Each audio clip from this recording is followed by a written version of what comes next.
Welcome to this week's edition of Bible in the News.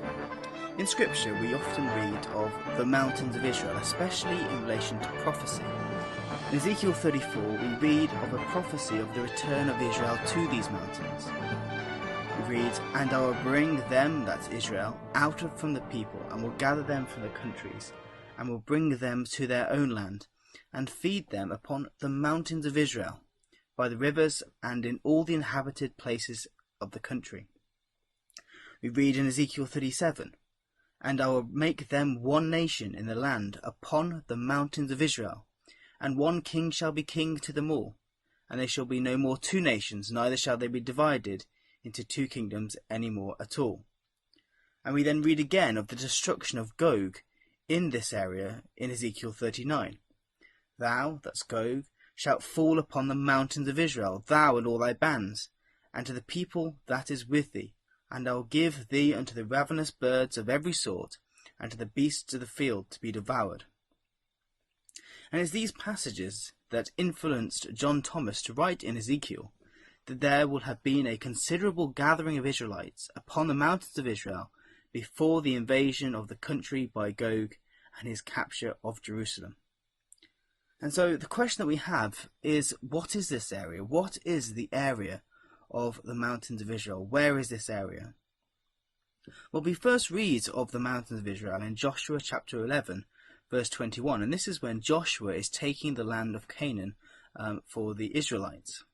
We read, "And at that time came Joshua and cut off the Anakims from the mountains, from Hebron and from Debir, from Anab and from all the mountains of Judah, and from all the mountains of Israel.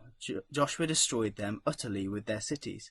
And so we see here that this area, the mountains of Israel, was inhabited by the children of Anak, the Anakim, and specifically in Hebron, Debir, and Anab. And if we were to look at a relief map of Israel, we can clearly see that Hebron is on the top of a mountain range that runs through the land of Israel. Debir and Anab are also in this mountainous area, and we can see that this area that we read of as the mountains of Israel is quite logically the large area, the large mountain range that runs through the land of Israel today. And so the point to consider is, why is it the Scripture singles out this area specifically in prophecy? We read that Israel would be fed upon the mountains of Israel. Gog would fall upon the mountains of Israel. And again we see this area mentioned specifically. Well, in history, in 1948, when the state of Israel was declared, it was invaded on multiple sides, on multiple borders. The only country that made much progress against the new state was that of Jordan, which took control of the majority of this area of the mountains of Israel, the mountainous area, the mountainous spine that runs the land today. And this meant that Israel did not, at that time, have the mountains of Israel in their control, for Jordan annexed this area that we now refer to as the West Bank, the area west of the Jordan River. And so the Jews that had settled in this area were expelled by the Jordanians, meaning that the prophecy of Israel being fed upon these mountains could not be fulfilled despite the state of Israel being in existence. And this remained the case until 1967, when Israel took this area, which is held ever since. And since that time when it took it back, the Jews have started to settle again on these mountains in the West Bank. But because of this difference in history of the area to the state of Israel, Israel ownership of this area has become a very controversial issue. A simple planning application for a new house in this area of the West Bank has been known to reach the UN Security Council. And so with this in mind, we can again consider the prophecies regarding the mountains of Israel. And we see that this is the area that Gog comes specifically against. The fact that the mountains of Israel and the West Bank is the most emotive area of the land is therefore no surprise. We read in Zechariah chapter 12 that Jerusalem, which is of course part of the mountains of Israel, would become a cup of trembling unto all people round about, and also a burdensome stone, that all people would be gathered against. And so it is today that we see Jerusalem and the rest of the West Bank exactly this, a major political issue, that although all nations look to solve it, they are unable to do so.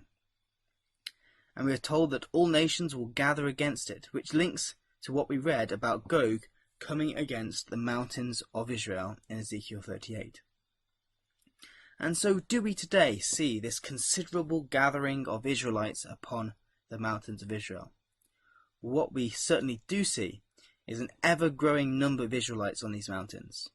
Only a few days ago, a report by Peace Now, which is an anti-Israel and anti-settler group, released a report saying that since Obama left office, Israeli settlements in the area have boomed. The report said that Trump's friendly attitude to Israeli settlement growth has led to a huge increase in already rapid settlement growth. And Trump's ambassador to Israel recently told the New York Times that he believed that Israel had the right to annex some of the West Bank, and this of course upset many who opposed the Israeli settlements in the area.